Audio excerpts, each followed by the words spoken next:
Hi everybody. Today I've got a Storytime video. So if you're interested in hearing about how I got my first prophetic word and how it changed the course of my life, then listen on. It's going to be a little bit of a long story, so it might be a two-part series. Listen anyway, because you're going to learn and you're going to grow, and you're also going to see the clues of how maybe God has been speaking to you in your life, and you might not have recognized it because you just might not know how the Lord speaks. He speaks through people, he speaks through circumstances, and he speaks directly to us through his word and also to our spirit. So there's many ways that we can hear from the Lord, but this is one way where he had used another person to speak into my life and change the course of my history. So I come from a very conservative background. I'm from the Midwest, Chicago land area. I had never heard of the prophetic. I didn't know that even existed. I grew up in a very conservative,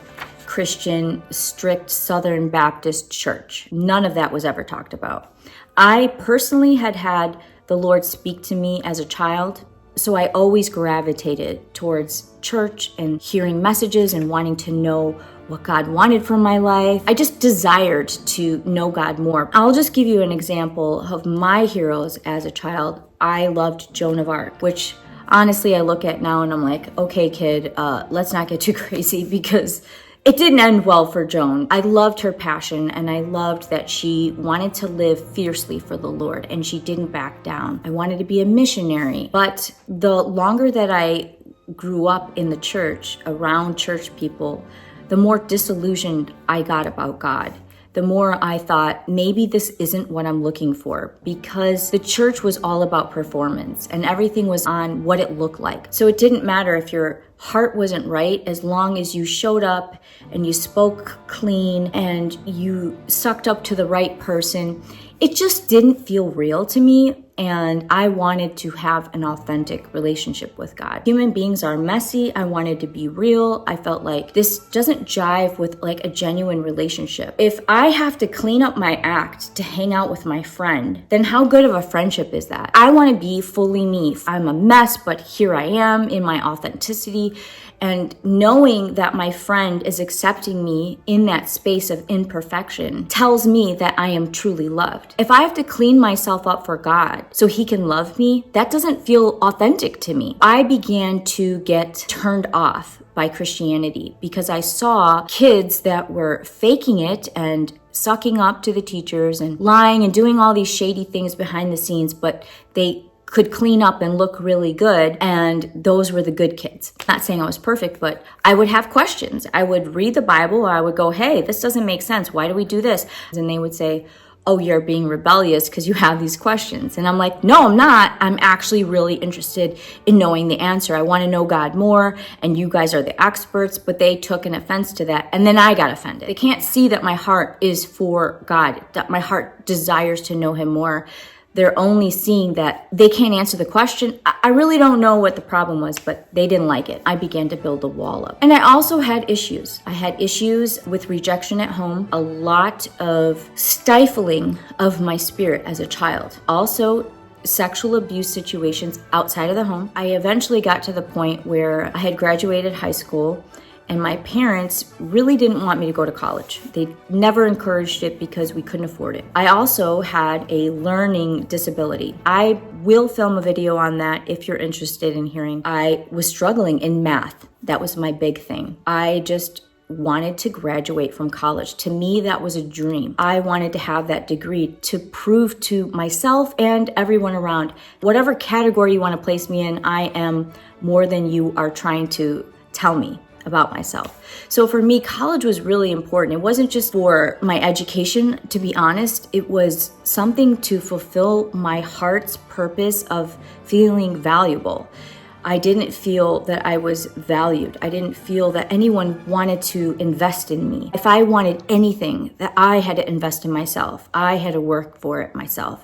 And so basically that's what I did. I told my parents, I'm going to go to college whether you like it or not. I got accepted, which was amazing, but getting accepted is one thing, and being able to stick it out and pay for it and finish it is a whole nother thing. And many of you know by listening to my testimony that my college experience was very traumatic as well. Because my parents reared us in such a strict environment, we weren't allowed to listen to rock and roll music. We weren't allowed to go to movies. We only had 35 people in my graduating class. We weren't allowed to wear jeans. There was a lot of restrictions in my life. I pretty much stayed at home and read books, and I wasn't even allowed to watch a lot of TV shows other people were allowed to watch. So I was very sheltered. And so I grew up that way, go away to college, and now all of a sudden I am shell-shocked by what the world is actually like. And everything is new to me now. One of the things that I decided to do when I went away to college was I chose to live in an all-girls dorm because I just wanted to feel safe. I didn't want to deal with the dynamics of living with men. This was too much for me. My college dorm was called the Virgin Vault.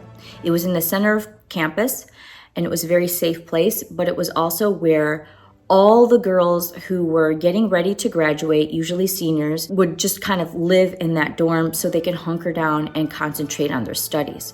So here I was as a freshman, wanting to meet new people, and I was living in a dorm full of people that just couldn't wait to get out of college. So it was just a disconnect. I couldn't make friends. And it wasn't because I wasn't friendly, and it wasn't because I'm not a girly girl. I just was in the wrong place. It was rough for me. I was so depressed because I just needed one friend. I didn't have the support of my family. I just felt so alone and so lost and so confused. And part of my disability was getting lost all the time. It has to do with spatial stuff. And so even being on this large campus was extremely intimidating for me. I would get so lost to try and find my class every day. I would just forget, and I wouldn't know how to get there. And spatially, it just was very confusing to me. What ended up happening is one day I go to this party, and I'm just going to meet girlfriends and meet people and kind of just relax a little bit. And I end up talking with this guy, and he is really interested in me. I am not interested in finding a boyfriend. He offers to walk me home. He seems like he's a pretty nice gentleman, and so I have a good conversation, and he ends up walking me home. Now he knows where I live. Then what ends up happening is that he keeps showing up at my dorm and offering to walk me to lunch, which I didn't have any friends, so I figured I might as well walk with this guy.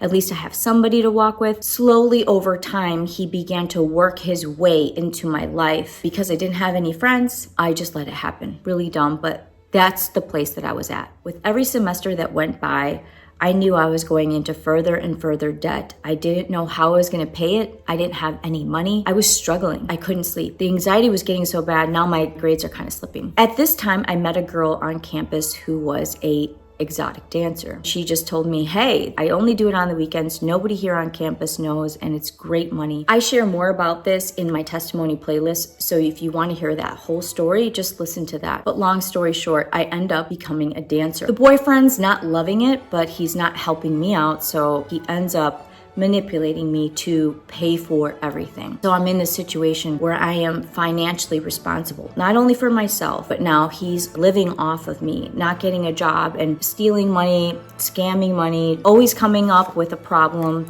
that I have to help him out of. I was already going through so much, and now this guy comes along and begins to add to my problems. And I get to feel the weight of overwhelm, like I've got to figure out my own life, and now I'm like helping this guy. He's not helping himself at all. He won't get a job. It's terrible. During this time, eventually, he convinced me to give him my virginity, which was something that was extremely precious and important to me. I half-heartedly gave it to him under a lot of pressure, and instantly I regretted it. This caused me to be entrapped in his grip even further. It was really, really hard for me to break up with him, even though I knew it wasn't right, because I had given him that. I always advise people, do not sleep with anyone that's not your husband. This can literally ruin your life. I allowed this person to convince me to do something that benefited him and destroyed me. Whenever you allow someone to convince you to do something that benefits them, it probably, most likely, will destroy you. There's a reason why the warning signs are going off in your body and your mind are saying, no, no, no, I don't want this. So trust your instincts. God has given you those warning signs for a reason. I felt very disappointed that my entry into official womanhood was me being a people pleaser. Okay, I guess. What kind of moment is that? Over time, this guy got even more lazy and more entitled. He ended up getting very brazen with using my money and going out and spending my money on illegal stuff like drugs and taking girls out on dates that weren't me. This man ended up breaking into my safes, briefcases, every place that I would hide money until I had a chance to bring it to the bank on Monday. He would break in and just take little bits off the top. It was happening more and more and with larger amounts of money. He would come back with this fancy wardrobe, ass in his car all the time. How is this possible if you don't have a job? Do the math, Jules. You're the one working. You're the one losing money. This guy's magically able to fill his car with gas. I think deep down I knew it, but I didn't want to face the truth that the situation had gotten so bad. I am naturally a very feminine woman. I prefer to take that feminine role. What had happened was the roles had reversed, and now I was forced to be this masculine provider. I just began to get so frustrated. What he was doing wasn't right, and it didn't feel good, and it wasn't honest. I hadn't officially caught him digging in my wallet. He would always play these little mind games with me, like, you're not good at math, you probably didn't count your money right. Not only was I cooking, was I cleaning, was I paying for rent and food and working full time. This guy couldn't bother to support me in any way. I just want to remind you that I was also not exposed to normal high school experiences. This guy was my first official boyfriend. I didn't know what was normal because I'd never experienced normal. My parents did not enjoy a healthy relationship. This is not me throwing them under the bus. This is how it is in a lot of homes. A lot of parents stay together for their children and they're not healthy themselves. I did not witness a healthy dynamic of people supporting each other. Unfortunately, my father didn't recognize anything good in me. If he did, he kept it to himself. I was not valuable. I was not worth his time. I was not worth an effort or a good word or an encouraging word, or I just wasn't that important. My mom's advice for me when it came to dating was that all men were perverts. I thought it was a little crazy because obviously not all men are perverts. Both of my brothers are incredible men, and I saw that and I was like, that's crazy. Like, why is she saying that? I kind of just threw everything she said out the door because she did not give a reason of why she said that. She didn't share anything more. And unfortunately, my mom was sexually abused when she was a young woman. I wish she would have shared with me what happened to her, because what happened to her happened to me. And by not sharing, I wasn't able to see the signs. I wasn't able to understand sexual manipulation. Unfortunately, the cycle continued because somebody wasn't sharing information. In my parents' defense, I just want to say, I grew up really sheltered. And I believe my parents thought that was the best way to protect us or to raise us. They didn't have to think about it. They're like, if we just cut these kids off of all access of the world, then we won't actually have to show them or tell them or warn them. We'll just keep them ignorant and then the problem is solved. I believe that was their strategy. If we weren't exposed to the world, they wouldn't have to tell us, they wouldn't have to show us. I was sheltered and then I was thrown out into the real world and had to hurry up and figure it out on my own without an understanding of what is happening and how to protect myself and what signs to look out for. That was the worst thing that you could do. And I want to encourage any of you out there that have children, please don't do this. Take the time to educate yourself or how to protect your children. Do not close their eyes and ears and not show them anything so that when they get out there, they're freaking out. Just know your ignorance is the devil's playground. He is banking on you being ignorant. He wants you to stay ignorant. So during this time, I was experiencing so much stomach issues. My anxiety was so high. I was worried all the time. Of course, my cortisol is just going through the roof. I have to take care of this baby of a man. I have to take care of myself. I have to keep my grades up. I'm dancing on the weekends. It is rough for me. And I am noticing my grades are slipping, and he encourages me to quit school, which was my dream. I was doing so much. I just couldn't do it all.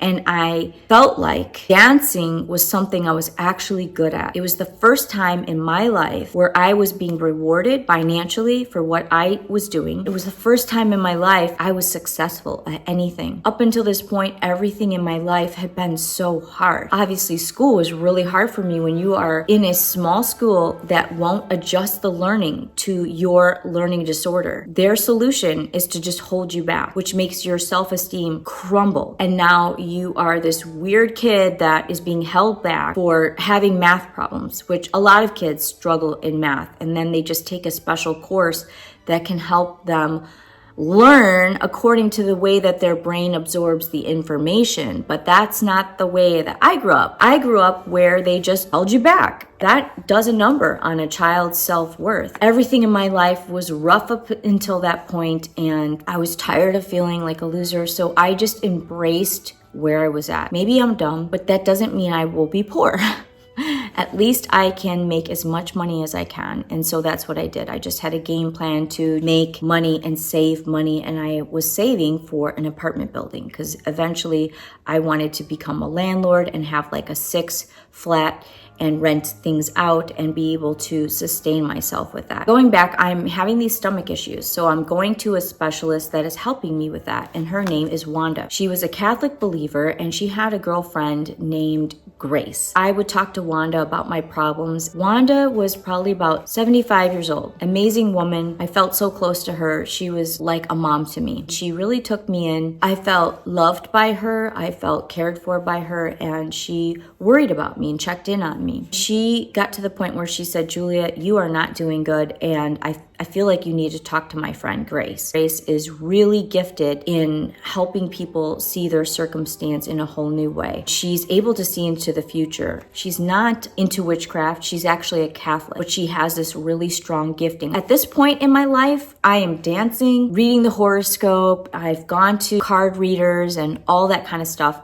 So in my head, I wasn't really that scared of it. She made it clear that it wasn't witchcraft. She said it was a gift from God. I just said, okay, I'll talk to your friend. If she can help me out, that would be great. And I made an appointment with this woman. I ended up going to her house. Now, she is like 96 years old. She cannot see. She has glaucoma. Her eyes are like kind of covered with this milky look. She can barely walk to the door. I go to her house. She lives in a trailer. I explain, hey, Wanda sent me over here. She said that you could help me out. I'm going through some rough stuff. She invites me in and I sit down in front of her and she kind of lays her hand on top of mine and she starts praying for me. She said when she prays, God gives her visions. She began to see a vision. It was not good. She told me, this man that you're with is so demonic. Your life is not going to be good if you stay with him. And she said, and I can see your spirit is not the cheating kind. You will sink with the ship and this guy will destroy your life. You've allowed him to take more and more of you. Soon there will be nothing left of you. You will wish you had never been born. Then she said,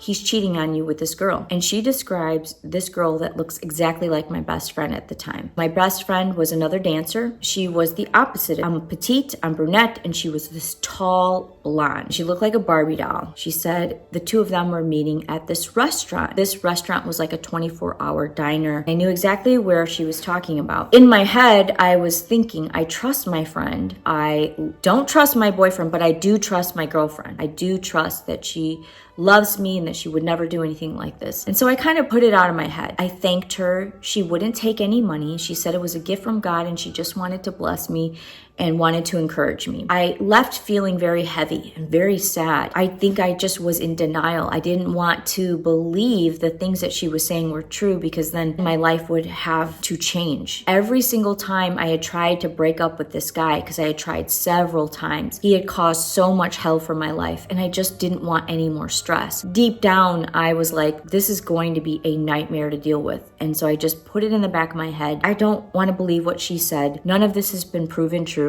I'm just going to put it aside. I kind of was looking out for little signs of what might be happening that I might not have noticed. I didn't really see anything obvious. I want to also mention that the fact that she didn't take any money really meant something to me, because as a dancer at that time in my life, everything was about money. People always had their price. The fact that she wanted to help me out of the goodness of her heart, it really spoke to me. It was a gift to me. This woman who has health issues, can barely walk to the door, can't even see, is taking time for me. That was just amazing to me. And she wasn't wealthy. She wasn't rich. I would send her money in the mail. And even though she didn't take it in person, I would just send it to her randomly because I was so grateful. I just took everything that she said about my ex being with this girl that looked like my girlfriend, just put it in the back of my head. I thought maybe she had it wrong. Then one day I get a phone call at around 9 or 10 at night. It's pretty late. And it's basically my girlfriend's boyfriend calling me and saying, look,